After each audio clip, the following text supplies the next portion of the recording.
और आइए नाज़रीन, आपको सीधे लिए चलते हैं राहुल गांधी की प्रेस कॉन्फ्रेंस में।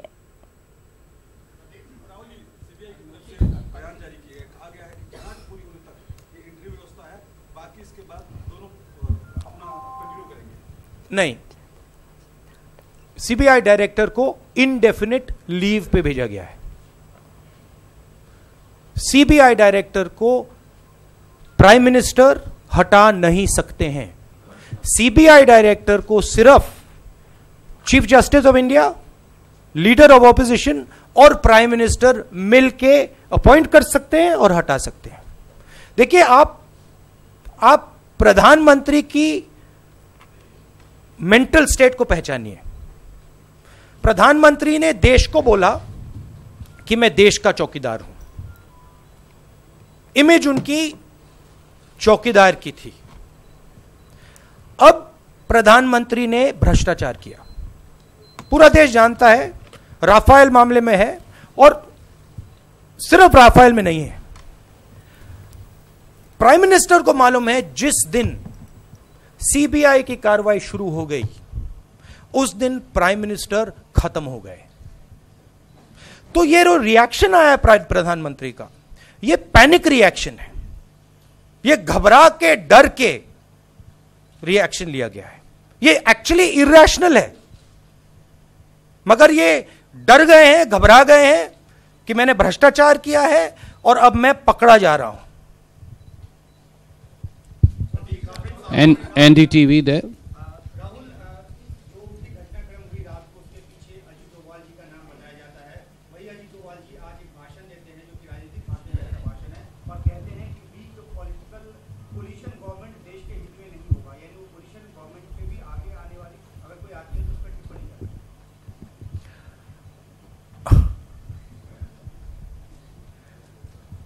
थोड़ा समय दीजिए उस पर। नो यू यस, वो आपको पूरी पिक्चर समझ आ जाएगी।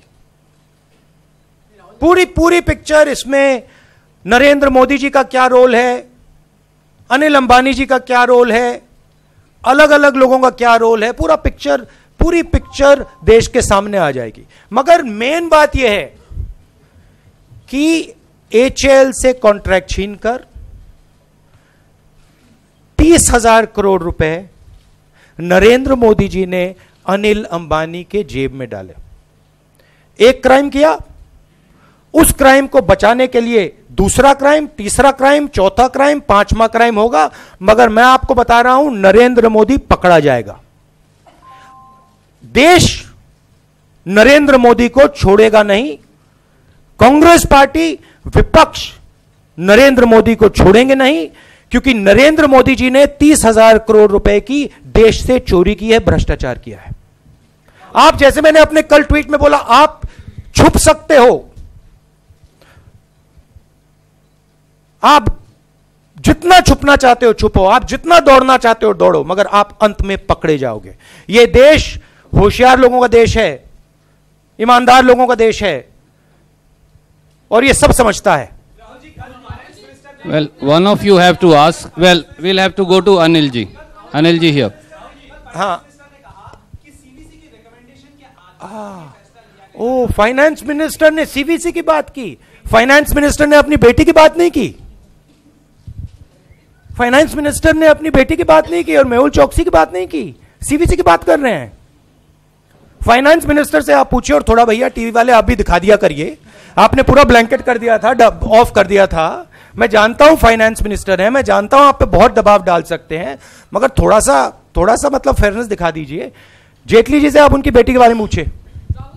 Anil ji there, Anil ji there.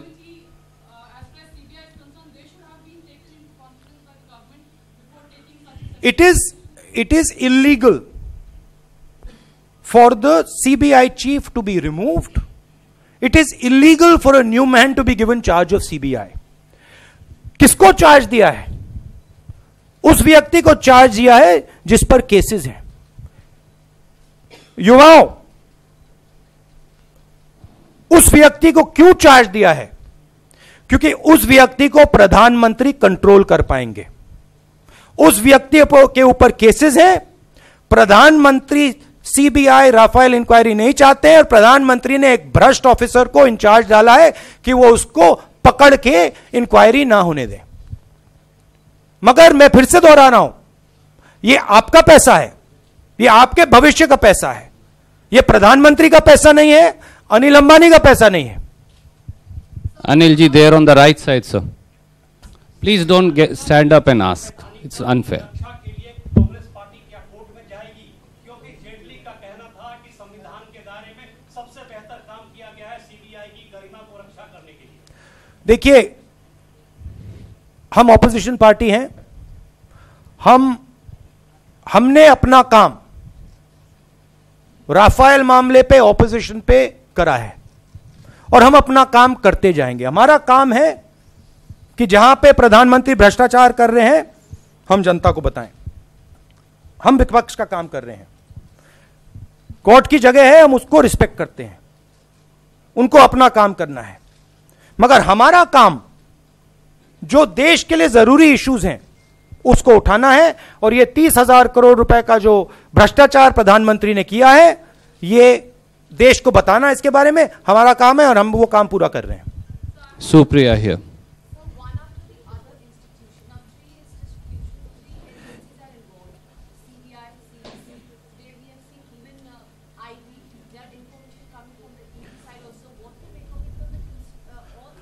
Now every Indian institution is going to protect the Prime Minister from Rafael, and every single Indian citizen is going to find out the truth about Rafael.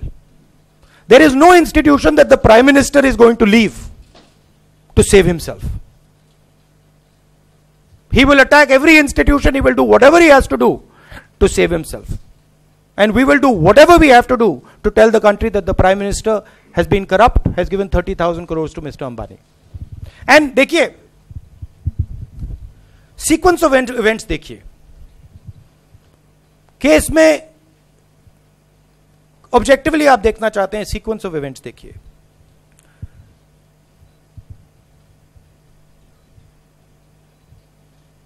Prime minister France जाते हैं,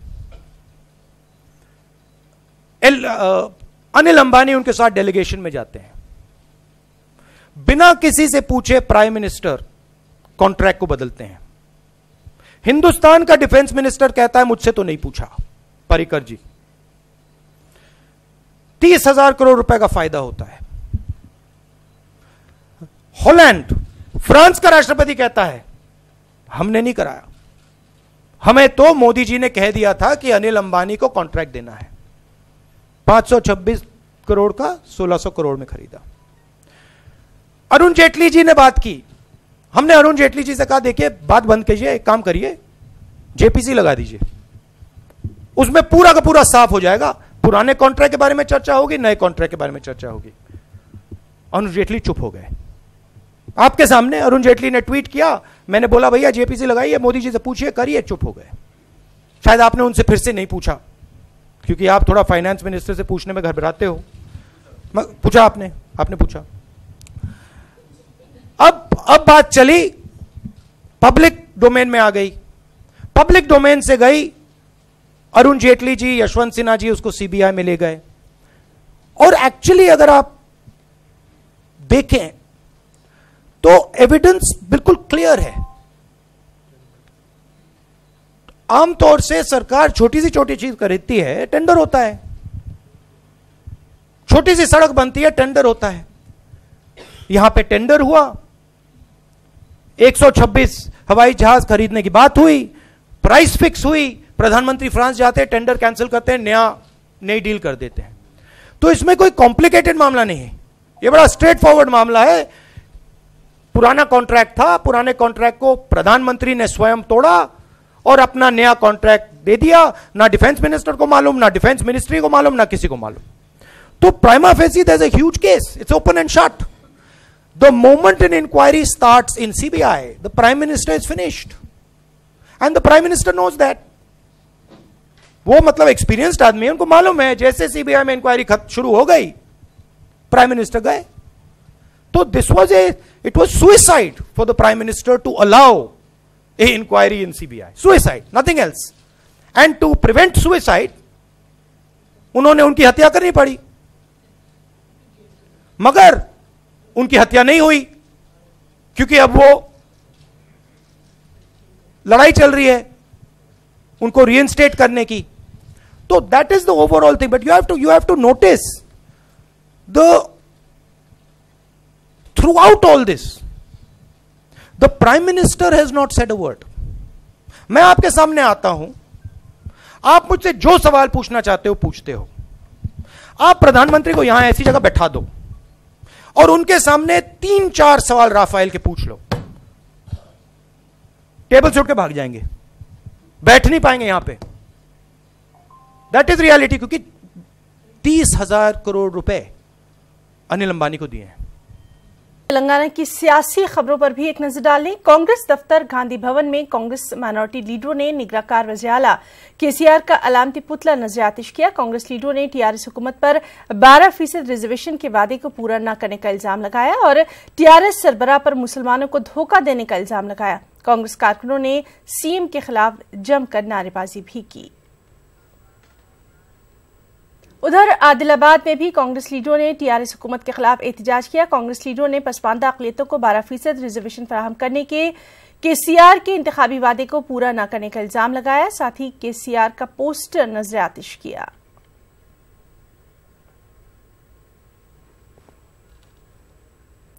Congress leader अंजन कुमार यादव ने कहा कि BJP, TRS और MIM तीनों एक हैं. उन्होंने कहा कि वो असेंबली इंतखाबात में हिस्सा नहीं ले रहे. बीजेपी पूरे आवाम को हथेली में जिन्नत दिखाकर 15 लाख गिरेंगे. टीआरएस, बीजेपी, एमआईएम तीनों एक ही है, पूरे एक ही छट्टा पट्टा के एक ही लोग. एमपी एमएलए में उनके साथ जा रहा है एमआईएम. मैं बीजेपी के साथ जाता, टीआरएस एमपी इलेक्शन में टीआरएस के साथ जाता, एमआईएम उनके साथ जाके असेंबली में इसके साथ फिर सीएम बिठा के मैं उधर, तू उधर जा, मैं इधर जाता हूँ बोल के प्लानिंग है वो लोग का. हिंद केसरी लड़के आंध्र केसरी कोई नहीं लड़ता.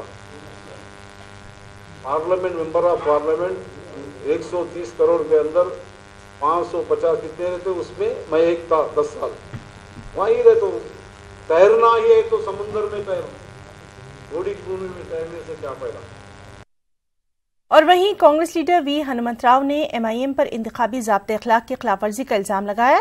उनका कहना है कि एमआईएम लीडर्स वोटर्स को उन्हें वोट न देने वालों पर हमला करने की धमकी दे रहे हैं. हैदराबाद के इलाके दुर्ग में इंतखाबी मुहिम के दौरान एमआईएम की जानिब से वोटर्स को धमकाने देने का वीडियो सामने आया. उन्होंने कहा कि वोट अवाम का जमहूरी हक है, वो जिसे चाहें दे सकते हैं. उन्होंने एमआईएम लीडरों के खिलाफ कार्रवाई करने का इलेक्शन कमीशन से मुतालबा किया.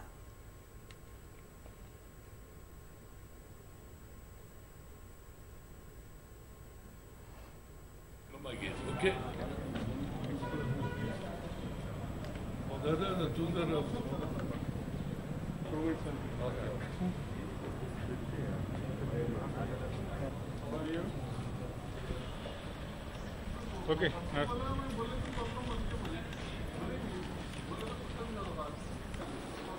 Permission later, sir. उधर टीजेएस सदर प्रोफेसर कोदंडाराम ने इल्जाम लगाया कि अपोजिशन लीडरों के फोन्स को टैप किया जा रहा है, रिकॉर्ड किया जा रहा है. उन्होंने पुलिस पर अपोजिशन लीडरों की कार्रवाई की तलाशी लेने का भी इल्जाम लगाया. उन्होंने इस मामले पर कांग्रेस, तेलुगु देशम और सीपीआई लीडरों के साथ इंतखाबी कमीशन से शिकायत करने का ऐलान किया.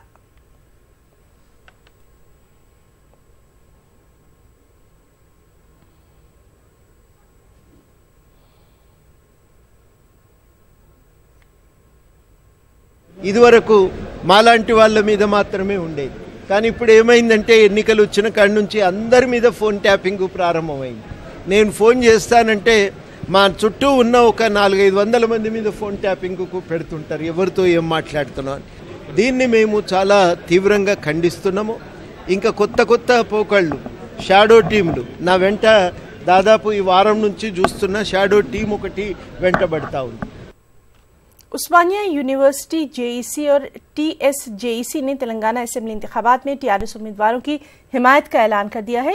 ओयू जेईसी के चेयरमैन प्रवन रेड्डी ने कहा कि टीआरएस हुकूमत ने रियासत की तरक्की के लिए कई मौसर कदम उठाए हैं और समाज के हर तबके को तरक्की की राह पर डाल दिया है।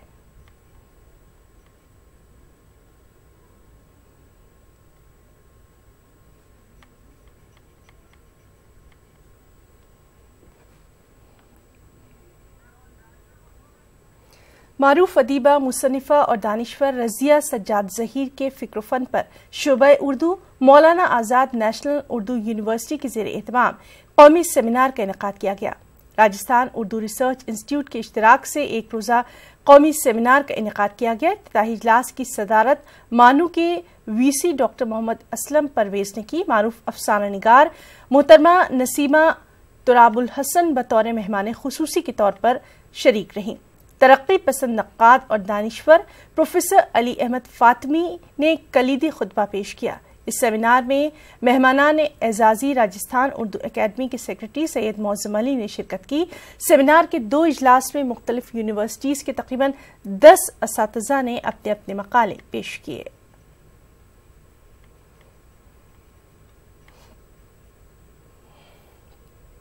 रोज़ा सेमिनार रज़िया सज्जाद ज़हीर के मौजू पर था, क्योंकि उनके पैदाइश के 100 साल पूरे हुए हैं और ये 7 साला तकरीबात की शुरुआत मुझे खुशी है कि मौलाना आज़ाद नेशनल उर्दू यूनिवर्सिटी से हुई।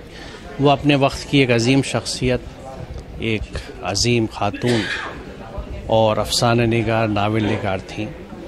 और इस प्रोग्राम का मकसद यही है कि उर्दू का जो हमारे तलबा हैं वो उन अजीम शख्सियतों से वाकिफ़ हो सकें, उनके कामों के बारे में, और वो किस तरह से उन्होंने समाज के मुख्तलिफ मौज़ूआत का अहाता किया, उनके मसाइल को समझा और किस खुश उसलूबी और अच्छे बयान के साथ समाज की दुख तिरक पे हाथ रखा और उनके कहीं कहीं पे कुछ मसाइल के हल भी पेश किए। हार से यकीनन ये बड़ा फ़ायदा होगा कि रज़िया सज्जाद ज़हीर की शख्सियत जो गुमनामी की पर्दों में खोती जा रही थी, वो एक तरह से रज़िया सज्जाद ज़हीर शनासी का एक नया दौर शुरू होगा और उर्दू की नई नस्लें अपनी एक अजीम अफसाना निगार को असर नौ दरियाफ्त करेंगी और याद करेंगी।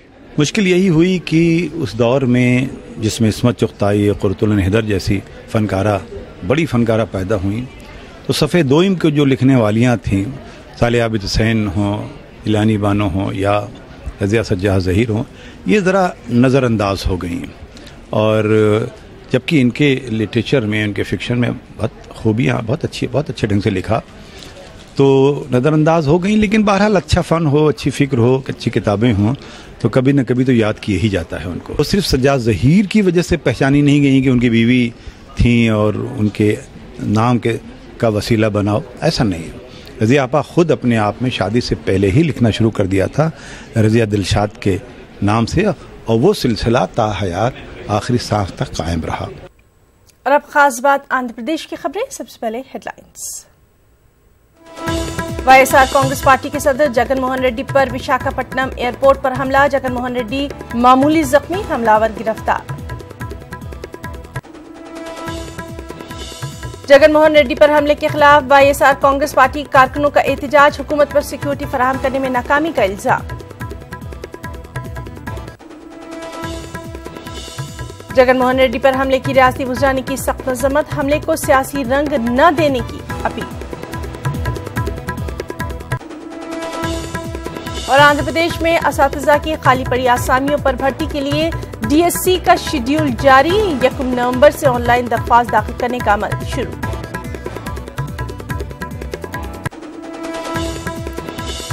अमरावती में 15वीं कलेक्टर्स कॉन्फ्रेंस का सीएम एन चंद्रबाबू नायडू ने किया इफ्तिताह, तरक्याती कामों का भी लिया जायजा।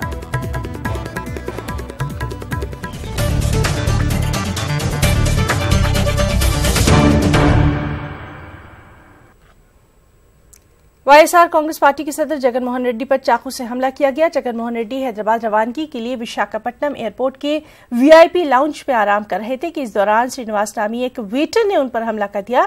इस हादसे में जगन का बायां हाथ जख्मी हुआ। एयरपोर्ट पुलिस ने हमलावर को हिरासत में लिया और अब उससे पूछताछ जारी है।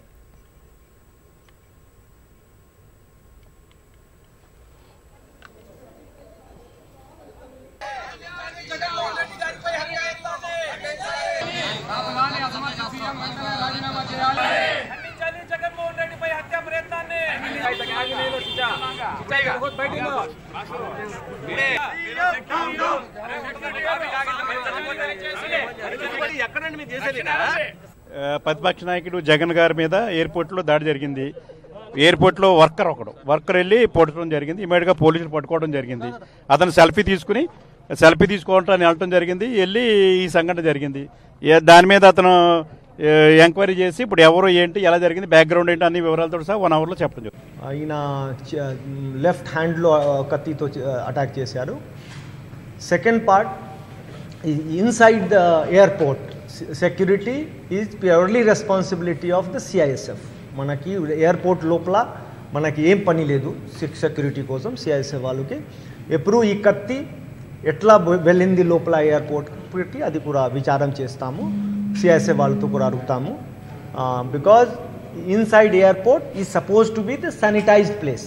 Nothing should be no discriminating weapon except that weapon carried by the CISF should be allowed inside.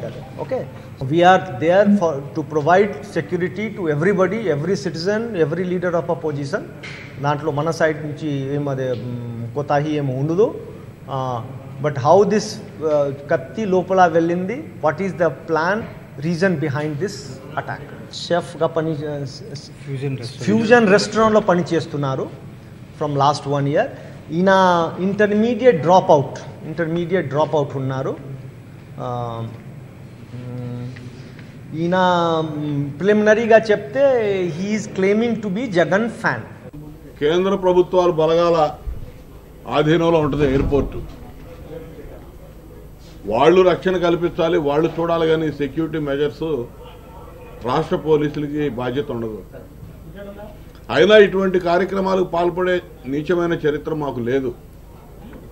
Chandrababu Naidu గారు ఈ హత్యా రాజకీయాలు కానీ, ఇటువంటి దాడులు చేయటాలు కానీ, ఇటువంటి సంఘటనలు అసలు ఏ రోజు కూడా తన రాజకీయ జీవితంలో ఎప్పుడు కూడా ప్రోత్సహించడం కానీ సమర్థించడం దాఖలాలు ఒక్కటి కూడా కనపడదు. దీన్ని రాజకీయ లబ్ధి కోసం ఉపయోగించుకోవడానికి ప్రయత్నం చేయకండి. ప్రభుత్వం సిన్సియర్గా, సీరియస్గా దీని మీద విచారణ జరిపించింది. ఖచ్చితంగా వాస్తవాలు బయటకు తీసుకొస్తాం.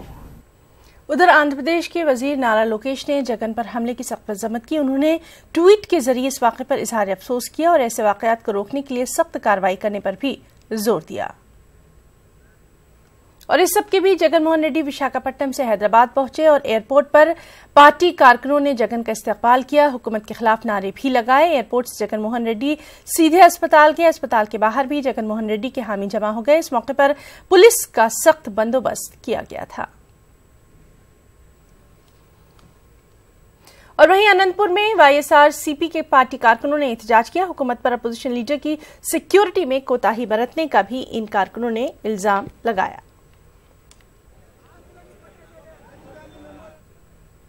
वहीं इस जानलेवा हमले को लेकर करनूल में भी एहतजाज किया गया। वाईएसआरसीपी कारकुनों ने जिला कलेक्ट्रेट पर एहतजाज करते हुए रास्ता रोको मुनज़्ज़म किया। एहतजाजियों ने वज़ीर आला चंद्रबाबू नायडू के खिलाफ जब नारेबाजी की और वाईएस जगनमोहन रेड्डी को सख्त सिक्योरिटी फराहम करने का मुतालबा किया।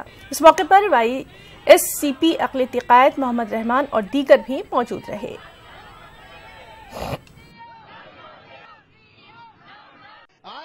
सब लोग आपको जगनमोहन रेड्डी के साथ है।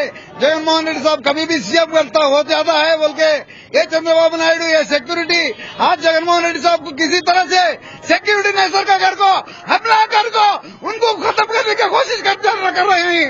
मौला ऊपर अल्लाह है, जानता है, जिसको भी चाहता है उसको बचाता है।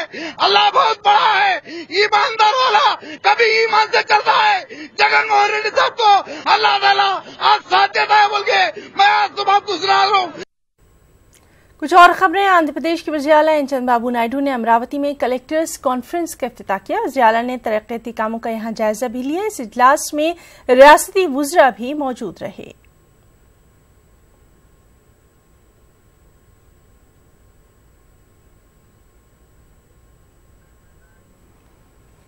और रियासत आंध्र प्रदेश के बेरोजगार नौजवानों के लिए खुशखबरी है। हुकूमत आंध्र प्रदेश ने टीचर्स की खाली पड़ी आसामियों पर भर्ती के लिए शेड्यूल जारी कर दिया है। रियासती वजीर गुंटा श्रीनिवास राव ने विजयवाड़ा में डीएससी की तफसीलात फराहम की।